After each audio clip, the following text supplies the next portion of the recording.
I've never seen a night so long. Some legends burn bright, others burn out right there on the stage, and a rare few torch their own myth so completely that even the neon lights can't hide the smoke. Country music might sound wholesome on the radio, but behind those rhinestone smiles lurk barroom benders, motel room meltdowns, and entire tours crushed under mountains of empties. Today we're tearing away that polished veneer to relive the nights when Nashville's biggest names staggered toward the spotlight, or never showed up at all because the bottle, the pills, or a reckless mix of both hijacked the show. From the mournful wail of Hank Sr.'s last ride to the fiery outburst that saw Charlie Rich literally burn a bridge on live television, these stories aren't just cautionary tales. They are wild detours through the darker backroads of country music history. So tighten your seatbelt and keep your hands inside the tour bus, because the next 40 years of twang are about to get messy and every mile marker is soaked in something stronger than coffee. Before the final chord rings out, you'll hear about guitars smashed in frustration, microphones soaked in bourbon, and fans left chanting into empty air. And somewhere between the roar of a diesel engine and the hush of a backstage corridor, you might catch a glimpse of why even the greatest voices sometimes drown in their own echoes. Our journey starts fittingly with Hank Williams Sr., the original honky-tonk comet who cut through the Grand Ole Opry like raw moonshine. Audiences never knew whether the delicate tenor that carried "I'm so lonesome I could cry" would soar that evening, or whether Hank's morphine and whiskey cocktail would pinball him into the curtains. Promoters dreaded the telltale wobble as he hit the footlights, because a single misstep could spiral into slurred lyrics, forgotten chords, or outright collapse. On New Year's Eve 1952, the ride finally ended in the backseat of a powder blue Cadillac, but by then the blueprint for spectacular self-sabotage was stamped. A decade later, George Jones, who'd idolized Hank, decided to double down on disaster. He was a powerhouse vocalist, yet earned the nickname No-Show Jones after skipping more than 50 dates in one infamous tour. In dusty auditoriums from Abilene to Atlanta, fans kept waving ticket stubs as stagehands begged him to leave the motel minibar alone. Stories circulated of Jones borrowing his riding lawnmower to reach the liquor store when friends hid his car keys, a folk legend that somehow rang painfully true each time venues issued frantic refunds. Meanwhile, Johnny Paycheck, who once sang backups in Jones's band, followed the same crooked trail. Paycheck mixed gin, pills, and coke with grim enthusiasm, sometimes crooning like an angel for 2 songs before picking a fight with his own steel guitarist. At a county fair in '78, he was so incoherent that local deputies physically propped him against the mic stand, an image fans snapped on Polaroids, later sold as grim souvenirs. These 3 pioneers didn't just influence country music, they set fire to the map, leaving a generation of dreamers convinced that heartbreak sounded better soaked in rye. Their caution lights flashed bright red, but the road behind them still glittered, tempting others to floor it toward the same cliff. Cue the outlaw revolution, where bigger amps and even bigger appetites took center stage. Waylon Jennings, black beard, battered Telecaster, and a rider that demanded coffee but ignored sleep, battled the white powder so fiercely he joked he'd sniffed up a retirement fund. A 1977 tape captures him spinning tuners while the drummer vamped, his focus clearly lost in the lights. He later admitted whole encores blurred together like scenes from someone else's dream. Merle Haggard traded prison bars for steel guitars, but the bottle kept rattling in his coat pocket. Fans recall a Biloxi show where he forgot the second verse of "Mama Tried," grinned, and muttered that even Mama would forgive a man this hungover. Tanya Tucker, once a teenage phenom, treated champagne like soda. During an '83 Vegas run, she sipped tequila between verses, then tossed playful jabs at high rollers in the front row. Some nights it felt rebellious, others like a runaway carnival ride. Yet record sales climbed, proof that chaos and charisma often travel together, and audiences kept buying tickets on the chance they might witness either triumph or train wreck. Jennings later joked the only thing more faithful than his fans was the white line trailing the bus, laughing perhaps to keep from choking on the truth.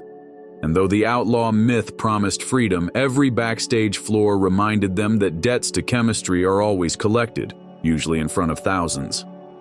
If the outlaw era was a wildfire, the next crop of troubadours walked straight into the embers. Keith Whitley dazzled with a bourbon-smooth tenor that could hush entire arenas. Yet offstage, his relationship with the bottle turned every gig into Russian roulette.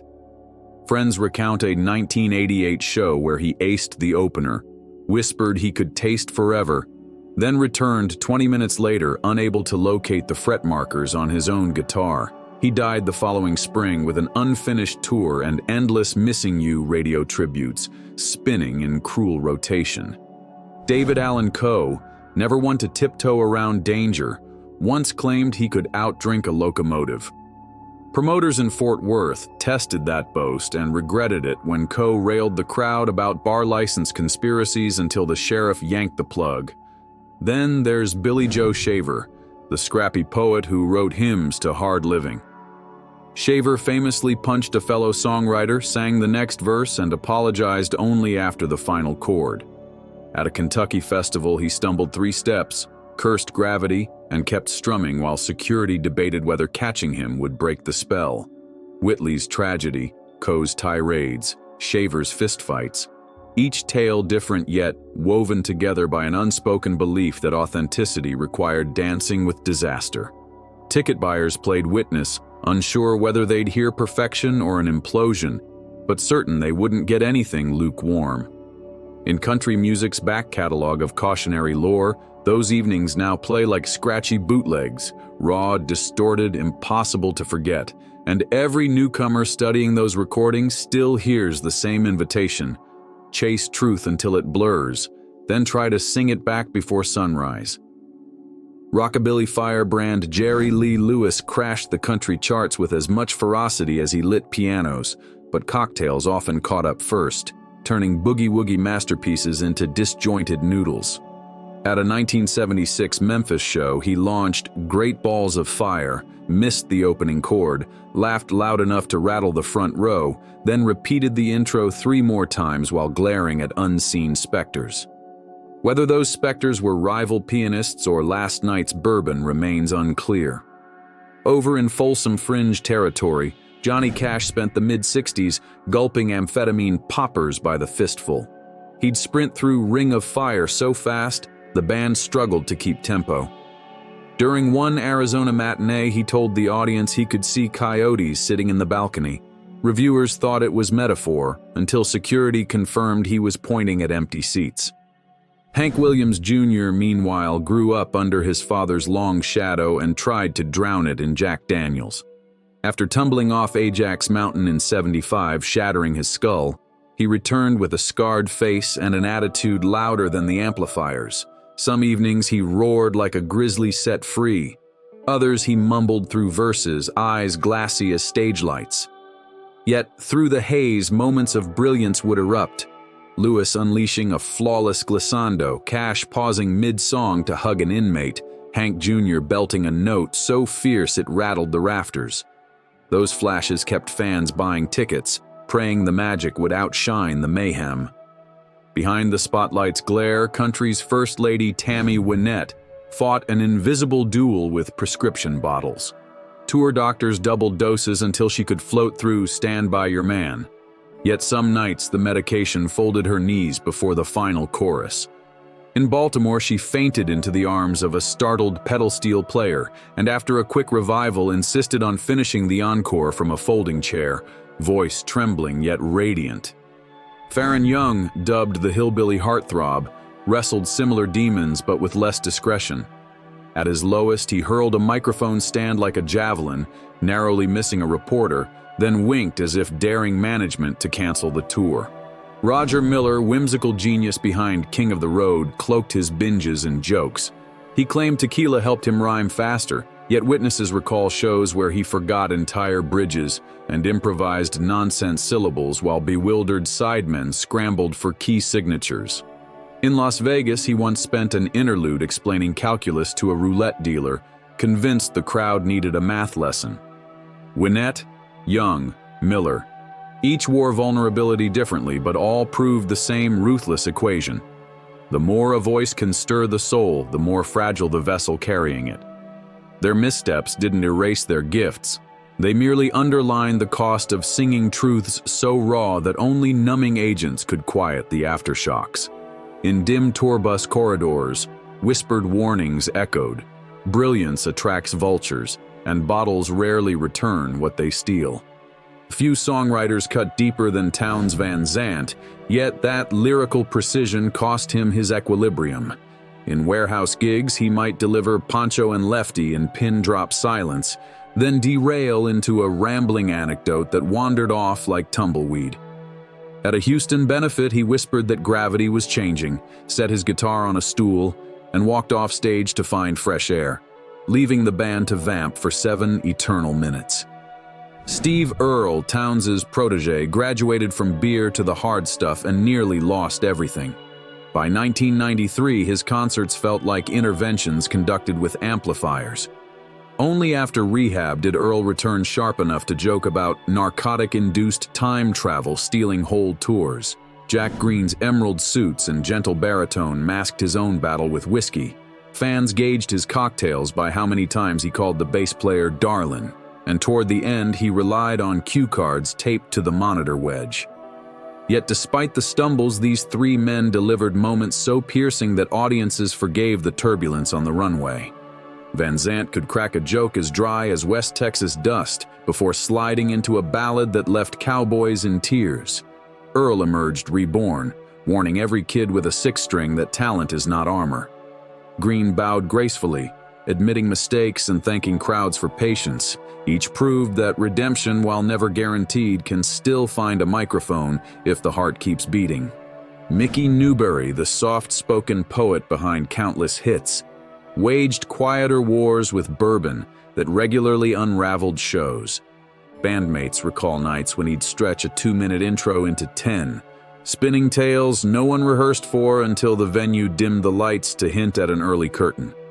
Porter Wagoner faced similar shadows. Before teaming with Dolly Parton, he spent hotel afternoons draining mini bottles and testing the lobby's echo with impromptu gospel.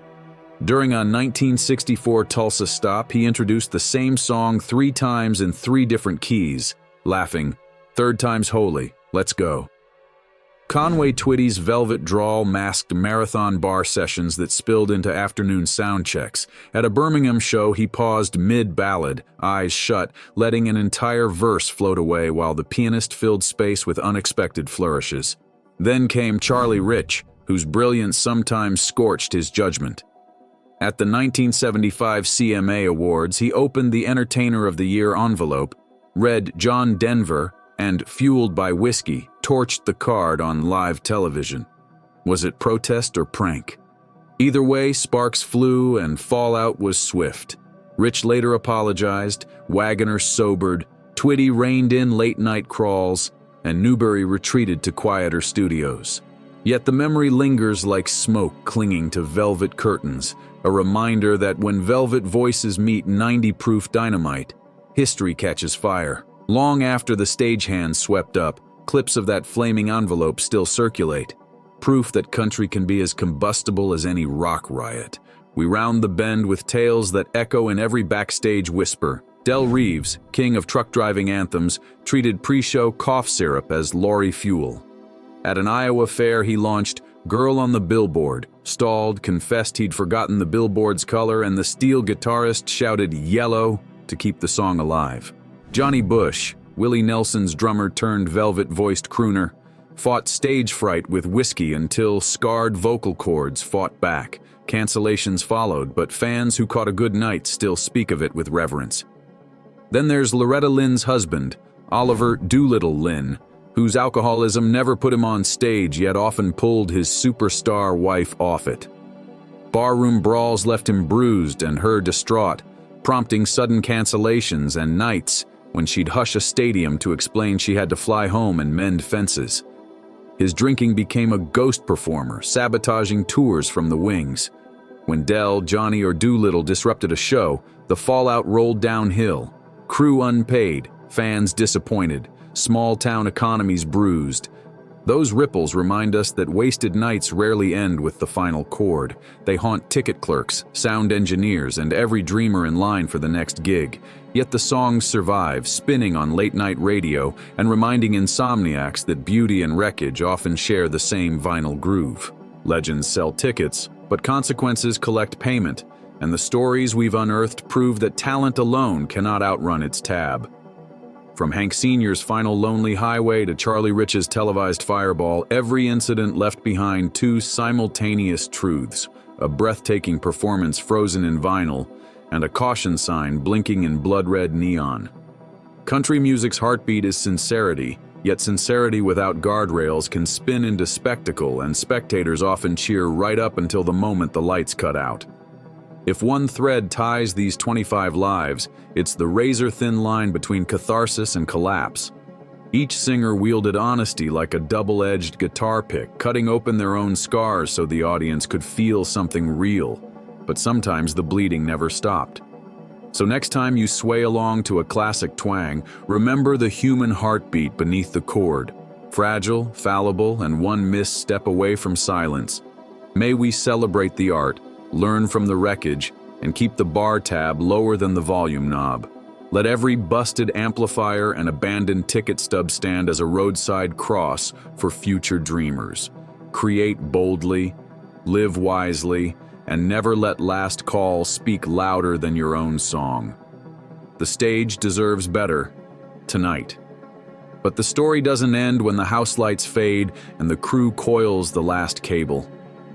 Long after those stumbling exits, a quieter revolution brewed in church basements, clinic hallways, and late-night radio booths where former hellraisers swapped shot glasses for styrofoam coffee cups. Fans, too, began craving more than tabloid carnage. They wanted their heroes alive, guitars in tune, and calendars that stretched beyond the next relapse. Promoters hired wellness coaches, tour managers padlocked minibars, and veteran sidemen whispered reminders about hydration instead of after-parties. It didn't make for juicy headlines, but gradually it kept tour buses on the interstate and singers on the set list. Some legends actually listened. Steve Earle returned with notebooks brimming with uncluttered truth, warning rookies that nobody gets a free refill on the highway to oblivion. Loretta Lynn, widowed yet unbowed, released a crystalline swan song that praised coffee at dawn, grandbabies on porch swings, and the relief of waking up clear-eyed. Even outlaw stalwarts learned to throttle back. Waylon's farewell tours featured longer sound checks than bar calls, while Merle swapped whiskey for harmonies, standing stage left to coach his son through chord changes. The crowd still roared, maybe louder, because sharp notes cut deeper than sloppy swagger, and sobriety, it turned out, could be just as electrifying as rebellion. The pendulum still swings, of course. Every fresh hotshot believes they can juggle 3 a.m. tequila flights, 6 a.m. press junkets, and a 7 p.m. downbeat without dropping anything that matters. Yet social media magnifies every wobble, looping a single slurred syllable across timelines before the last chord decays. Ironically, that same merciless glare can guide a stumbling performer toward help faster than yesterday's rumor mills. Fans crowdsource setlist updates, yes, but they also flood feeds with honest care. Get well, we'll wait, we're rooting for you. In a business built on vulnerability, that patience feels as radical as any guitar solo. So where do we stand, ticket stubs in hand, hearts tuned for the next Friday night ignition? Perhaps with a choice. We can treat public flameouts like disposable fireworks, or we can champion endurance as the ultimate encore. Spin the classics. Let that raw ache shimmer through the speakers. Yet raise a glass of something gentler to the idea that tomorrow's chorus deserves daylight. Because if country music teaches anything, it's that a broken string can be replaced, a dim bar can glow again, and a voice once cracked can resurrect a stadium. The real miracle isn't surviving the storm, it's finding the breath to sing afterward, perfectly in tune with the sunrise. Let the applause linger not for the chaos we survived, but for the discipline that keeps the house lights bright tomorrow night.